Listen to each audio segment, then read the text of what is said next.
Direct News TV. October 21, 2023. Analysis: the military logic behind Israel's total Gaza siege.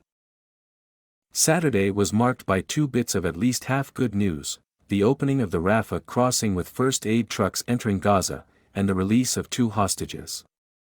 These are developments that reflect another key aspect of this latest Middle Eastern conflict: Israel's siege of the Gaza Strip. Sieges are among the oldest of military operations. The attacker cuts off the communications and supplies of their enemy, hoping that deprivation, disease, and demoralization will cause the besieged forces, and the civilians blockaded with them, to stop resisting and surrender. Short of an outright submission, the invader can hope that the defenders' morale and fighting capability will be so eroded by a long siege that they would eventually succumb to a determined attack.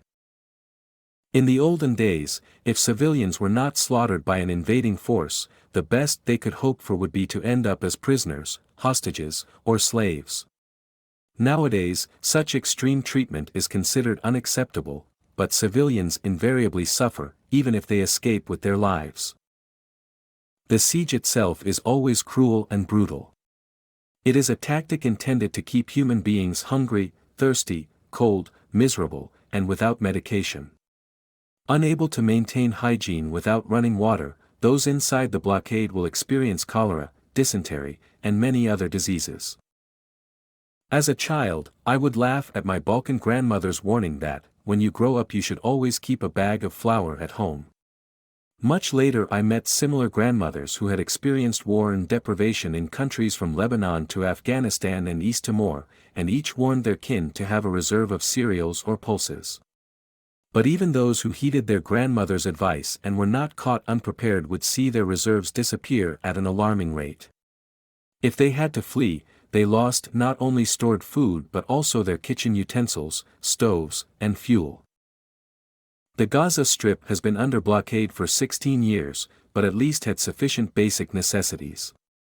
Following the Hamas attack on October 7, Israel terminated all supplies going into Gaza, and cut off water and electricity.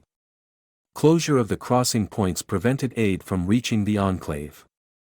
Israeli aerial bombardment and the order to evacuate the north has added to the desperation of the people of Gaza. That means that over 2 million Gazan Palestinians now depend on food aid to survive. One of the earliest modern sieges was the Berlin blockade of 1948–49. However, some of the harshest happened in the 1990s, in Bosnia and Afghanistan. While the siege of Kabul, far from the eyes of the West, went largely unnoticed, the barbaric, brutal siege of Sarajevo galvanized the world into action, at least from an aid standpoint.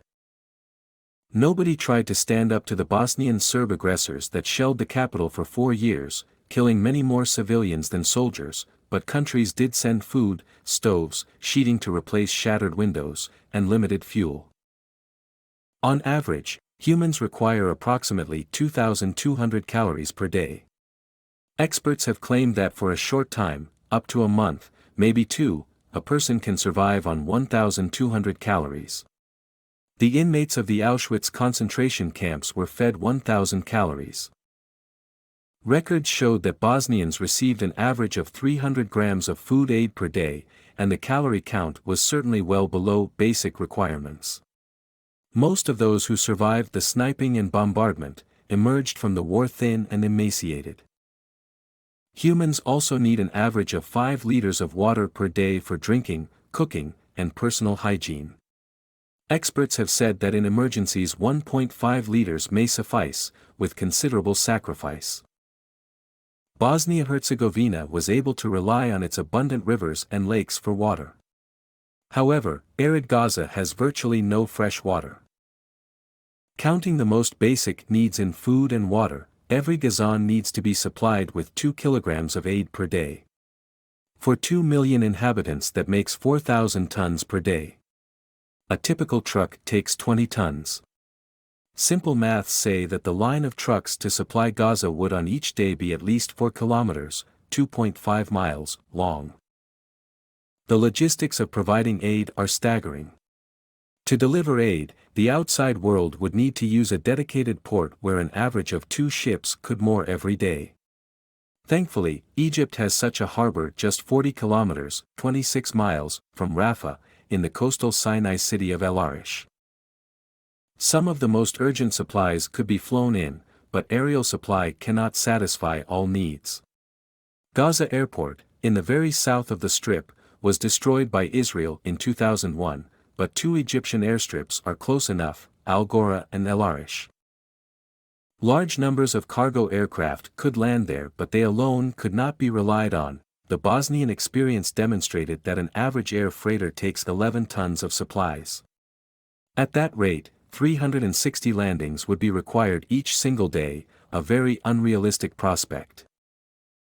But before anyone dwells on big data and solving the logistics, Palestinians in Gaza would need to be sure that any aid could be delivered regularly. It does not, yet. My name is Kingsley. Please like, share, subscribe and hit that notification bell so you can be the first to be notified whenever we post. You won't regret it.